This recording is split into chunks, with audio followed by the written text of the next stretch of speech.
सर्वांना सर्वप्रथम नमस्कार. आपण जो काल शिवसेनेच्या वतीने जो काही निर्णय झाला आणि ते निर्णय बघून माझ्यासारख्या एक कार्यकर्त्याला अजितदादांचं एक वक्तव्य आठवलं की राजकारण हे वंगाळ आहे आणि खरोखर राजकारण हे चांगल्या माणसाचं की सुसंस्कृत माणसाचं नाही असं वाटायला लागलेलं आहे. कारण मी गेले अनेक वर्ष शिवसेनेत काम करतोय, परंतु शिंदे गट शिवसेना स्थापन झाल्यानंतर रोह्यातील फाउंडर मेंबर मीच आणि माझ्यापासून सुरुवात झालेली रोह्यातील शिवसेना ही कशा पद्धतीने वाढवली आणि कुठपर्यंत नेऊन ठेवली याबाबत मी तुम्हाला सांगायला नको आहे.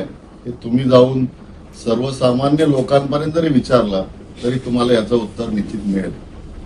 परंतु मी मोठेपणा सांगणार नाहीये, कारण पक्ष संघटना येत असतात, पक्ष संघटना वाढत असतात आणि त्याच्यातूनच नेतृत्व तयार होत असतं. आणि अशाच एका संघटनेमध्ये ज्याचं नेतृत्व माननीय एकनाथजी शिंदे साहेब यांनी केलं आणि त्या संघटनेमध्ये मी काम करायला सुरुवात केल्यानंतर मला तालुका प्रमुख पदाची जबाबदारी मिळाली आणि या तालुका प्रमुख पदाची जबाबदारी घेतल्यानंतर मी रोहा तालुक्यात जे माझं केलेलं काम ते निश्चित तुम्हाला कसं वाटतंय मला माहिती नाही, परंतु मी ज्या पद्धतीने जे एक रोपटं लावण्याचं काम केलं त्याचं मला वटवृक्ष निश्चित दिसायला लागलं होतं आणि सर्वसामान्य माणसांना देखील ते दिसतंय की रोह्यातील शिवसेना काय होती आणि आता कुठल्या परिस्थितीत शिवसेना गेलेली आहे आणि गेले 3 महिन्यातली शिवसेना कुठे आहे. कारण 3च महिने बोलतोय, कारण 11 जानेवारी हा माझ्या आयुष्यातील राजकारणातील एक महत्वाचा खेददायक दिवस आहे. 11 जानेवारी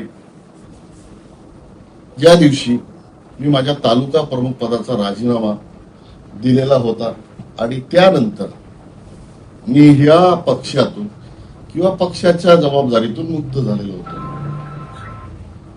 आता 11 जानेवारी म्हणजे काय तर निश्चित त्या वेळेला आलेल्या रायगड जिल्हा परिषदेचं निवडणुकीचं वातावरण, त्या वातावरणात जे काही झालेल्या काही गोष्टी असतात त्या ओपन न केलेल्या बऱ्या असतात, परंतु ज्या पद्धतीने जे झाल्या त्याला आम्ही सामोरं गेलो आणि मी माझा राजीनामा दिलेला आहे आणि त्याच्यातून पक्षापासून अलिप्त राहिलो. म्हणजे माझा शिवसेना पक्षाशी संबंध कट ऑफ झाला होता किंवा संपला होता.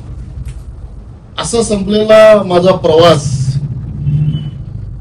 रायगड जिल्हा परिषदेच्या 3 दिवस आधी म्हणजे मतदानाच्या 3 दिवस आधी माझे नेते माननीय भरतशेठ गोगावले आणि जिल्हा प्रमुख प्रमोदजी घोसाळकर यांनी माझ्यावर खांद्यावरती, मी न्यूट्रल आहे बघून किंवा मी शांत आहे बघून माझ्या खांद्यावरती एक उपजिल्हा प्रमुखाची जबाबदारी दिली आणि त्याचा विभाग होता श्रीवर्धन मतदारसंघ. काय की दक्षिण रायगड जिल्ह्याचा मी उपजिल्हा प्रमुख म्हणून मला त्यांनी जबाबदारी दिली आणि त्या जबाबदारी मला दिल्यानंतर निवडणुका संपल्यानंतर आज मला असं वाटतंय की निवडणुका संपल्यानंतर आज बघितलं तर फेब्रुवारी मार्च संपला आणि एप्रिल आला आणि कालचा दिवस होता माहिती आहे तुम्हाला काय? कालचा दिवस म्हणजे 1 एप्रिल. That is a April fool. काय that is a April fool. आता एप्रिल फुल कसं काय तुम्ही विचाराल काय झालं एप्रिल फुल? एप्रिल फुल म्हणजे कालची तारीख 1 एप्रिल होती. त्या दिवशी झालेली पत्रकार परिषदेमध्ये माझे माननीय जिल्हा प्रमुख राजा केणी यांनी माझी पक्षातून हकालपट्टी केलेली आहे असं त्यांनी जाहीर केलं. परंतु ही हकलपट्टी कायदेशीर आहे की नाही याबाबत जर मी पक्ष कार्यालयाकडे अपील जर केलं तर मी वकील म्हणून सांगतोय की मी ते अपील 100% जिंकणार आणि मला पक्ष त्याच पदावरती काम करायला लावणार. कारण ज्या क्षेत्राची जबाबदारी ज्यांच्यावरती नाहीये, ज्यांना अधिकार नाहीये, त्या क्षेत्रामध्ये दुसऱ्यांनी येऊन दुडबुड करायची काही गरज नव्हती. कारण माझं जिल्हा प्रमुख हे प्रमोदजी घोसाळकर आहेत. दक्षिण रायगड जिल्हा प्रमुख प्रमोदजी घोसाळकर आहेत. त्यांनी ती कारवाई माझ्यावरती करायला पाहिजे होती असं माझं स्पष्ट मत आहे. या उपरे मी उपजिल्हा प्रमुख असल्यामुळे मला शिवसेनेचे आमचे सचिव, शिवसेनेच्या सचिवांनी माझ्यावरती कारवाई करायला पाहिजे होती असं माझं स्पष्ट मत आहे. हे कायद्याच्या बाजू आहे. कायद्यामध्ये मी जाणार नाहीये. कारण त्यांनी मला राजा केनींनी मला जो काय हकलपट्टीचा मार्ग दिलाय त्याच्यामुळे मला पक्षातून घालवलंय. तर मी त्यांचं निश्चित आभार व्यक्त करेन की त्यांनी मला काल एप्रिल फुलच्या दिवशी बाहेर केलंय. आणि आजचा दिवस आहे हनुमान जयंती. काय आज आहे हनुमान जयंती. त्यामुळे मला एक संजीवनीचं बळ आज निश्चित मिळणार आहे. आणि ते संजीवनीचं बळ घेऊन मला सांगितलं आज बघा पाऊस देखील आला. काय आला हे सगळं बघितलं तर निसर्गाचा हे जर बघितलं आज तर निसर्गाने देखील त्याच पद्धतीने साथ दिलेली आहे. याचा विचार मी त्याच्यावरती मी आज खरोखर सांगतो की मी कोणावरती टीका करणार नाहीये, मी कोणाला दोषही देणार नाहीये. काय फक्त जी काय कारवाई केली ती बेकायदेशीर आहे, चुकीची आहे. परंतु त्या कारवाईचं मी मनापासून स्वागत करणार आहे. कारण या रोहा तालुक्यामध्ये नवीन कोणाला तरी शिवसेनेचं नेतृत्व करायला संधी मिळेल आणि नवीन शिवसेना ही जोमाने चालेल आणि जोमाने दिसेल वाढलेली त्या नेत्यासाठी माझ्या निश्चित शुभेच्छा असतील. कारण मी एक मूळचा कट्टर शिवसैनिक आहे. मी 2008 पासून पहिला शिवसेनेत माझा पक्ष प्रवेश 2008 झाला. तेव्हाही तालुका प्रमुख होतो. त्यानंतरही असंख्य काम केलेत आपण सगळ्यांनी बघितलेलं. त्यामुळे अति खोलवरती न जाता जो दिलेला आहे तो ज्या पद्धतीने माझ्यावरती जी जबाबदारी दिली किंवा मला जो त्यांनी सांगितलेलं आहे की तुम्ही बाहेर जा पक्षातून, ते निश्चित येणार आहे. काहीतरी काय म्हणजे मी आहे पॉझिटिव्ह माइंडेड. काय मी प्रत्येक गोष्ट पॉझिटिव्ह घेतो. म्हणून तुम्ही सगळ्यांनी बघितलंय मी कामगार संघटना काढली तरी पॉझिटिव्ह होतो, एकटाच होतो. मी पक्षात गेलो तरी एकटाच होतो. मी वेगवेगळ्या पद्धतीने वेगवेगळ्या क्षेत्रात काम करायचं गेलं तर मी पॉझिटिव्ह जे येतं त्याला मी पॉझिटिव्ह समजतं. जे होतं ते चांगल्यासाठी होतं. आणि आज जे होणार आहे, जे काय राजा किनी यांच्या माध्यमातून जे माझ्यावरती ज्यांनी जे काय करण्याचा प्रयत्न केला ते देखील चांगलंच आहे असं मी म्हणणार आहे. काय परंतु केवळ कुठेतरी लोकांमध्ये संभ्रम असायला नको आहे. कारण त्याच्यात थोडेसे कुठेतरी असं वाटतं ना आरोप काहीतरी करण्याचा प्रयत्न केलाय. कारण कुठल्या तरी याचा आलंय की रोहा नगरपालिकेचा माझ्यावरती पराभवाचं ठपका ठेवून माझ्यावरती कारवाई केली. मला एक तुम्ही सांगा, आता सगळेजणच पत्रकार बंधू आहात. रोहा नगरपालिकेची निवडणूक ही नोव्हेंबरमध्ये झालेली निवडणूक आहे आणि आजचा महिना आहे एप्रिल. आता रोहा नगरपालिकेच्या निवडणुकीमध्ये पराभव झाला. मी बाकीच्या अलिबाग विचारणार नाही, मुरुड विचारणार नाही, पेण विचारणार नाही, मी शिवरदंबर विचारणार नाही, बाकी विचारणार नाही.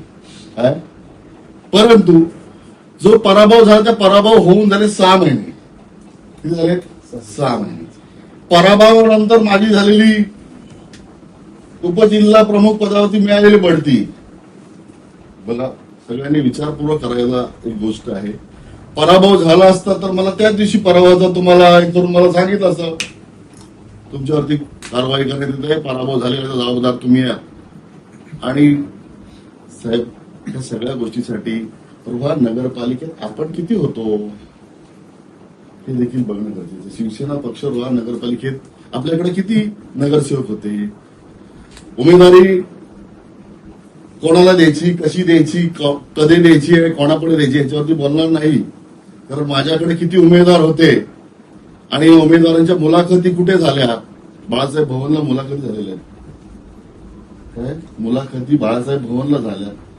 सगळ्यांकडनं रीतसर अर्ज घेतले होते आणि त्या मुलाखतीसाठी नेते होते. नावं घेणार नाही, कारण मी आज परत सगळं सांगतो की न नावं घेताच मी ही मुलाखत आपल्यापर्यंत देत आहे की आपल्यापर्यंत पोहोचवत आहे. त्यामुळे त्या निवडणुकीमध्ये जर माझ्यावरती खापर फोडण्याचा प्रयत्न केला असेल तर आपल्या रोह्यामध्ये शिवसेना शहरात किती होती याचा देखील आपल्याला अंदाज पहिल्यांदा करावा लागेल. आणि तुम्ही तर सगळे रोह्यातलेच आहात, नवीन नाही आहात. त्यामुळे रोह्या शहरात शिवसेना किती होती, रोह्या शहरातले उमेदवार किती होते, एका उमेदवाराला 2-2, 3-3 ठिकाणी उभं करावं लागलं होतं कारण बिनविरोध जाऊ नये म्हणून. एक बिनविरोध गेला तर मला किती प्रकारे बोल खावा लागला होता आणि तो उमेदवार कशा पद्धतीने गेला याबाबतही खोलात जाणार नाहीये.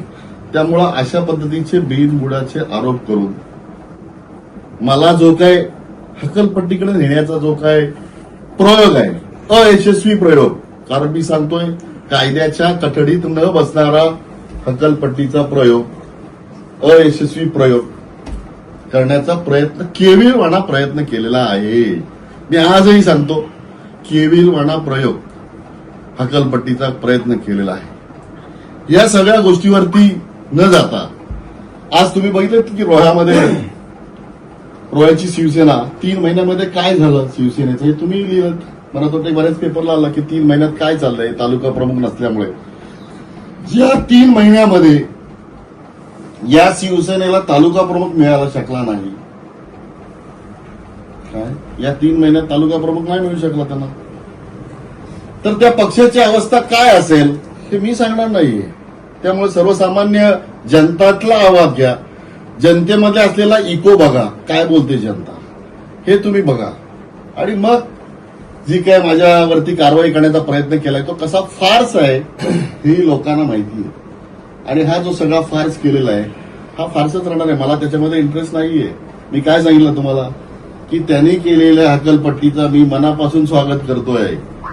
कारण कुठली तरी गोष्ट करण्यासाठी, काहीतरी करण्यासाठी काहीतरी चांगलं होणार असतं भविष्यात आणि त्यासाठी निश्चित माझं भवितव्य असेल किंवा मला नेतृत्व करण्याची कुठेतरी संधी मिळणार असेल म्हणून तर जिल्हा प्रमुखांनी शोधले बाबा इथं नाही भेटत तुम्हाला संधी, तुम्ही आता जा, कुठेतरी संधी तुम्हाला उपलब्ध होईल, असंही असू शकत त्यांच्या मनामध्ये, म्हणून मला काढलं असेल. कारण त्यांनी बघितलं की शिवसेनेमध्ये कशा पद्धतीने वातावरण आहे ते, त्यामुळे मला त्यांनी असं केलं असेल असं मला तरी वाटतंय. कारण आय एम अ पॉझिटिव्ह. मी पहिलाच सांगितलं की मी पॉझिटिव्ह आहे. येणाऱ्या प्रत्येक संकटाला, सुखदुःखाला सकारात्मक भूमिकेतून जाणारा मी कार्यकर्ता आहे आणि माझी कार्यकर्ते भूमिकेत आहे. त्यामुळे मला जे काय त्यांनी सांगितलं आहे त्याचं मी स्वागत करतोय. कारण त्यांनी दाखवलेल्या दिशेमुळे माझ्या नेतृत्वाला दिशा मिळेल आणि रोह्याला एक नवीन नेतृत्व अजून मिळेल शिवसेनेच्या माध्यमातून. त्यामुळं तेही एक पक्षासाठी चांगलं असेल असं मला तरी वाटतंय. त्यामुळं ज्या ह्या गोष्टी आहेत त्याच्यावरती अति खोलवरती न जाता मी मला जो काय बाहेर जाण्यासाठी त्यांनी जो फक्त शब्द माझ्या वतीने किंवा बरेच लोकांनी सांगितलं की शब्द चुकीचा वापरलाय, ठीक आहे, आता वापरला तर वापरला, काही फरक पडत नाही. कर नाही त्याला डर कशाला, काय कर नाही त्याला डर कशाला, आपण काय केलेलंच नाहीये त्यामुळे घाबरायचं काही गरज नाहीये. आणि जे काय सांगितलंय तेच आपल्याला मान्य करायचंय. काय जे सांगितलं की तुम्ही जा, आय एम रेडी, जाणार आहे, कुठे जाणार आहे, काय जाणार यासाठी नेक्स्ट पार्ट. नमस्कार. हे तुम्हाला पाहिजे दाखवतो किंवा काय झालं तर विचारलं.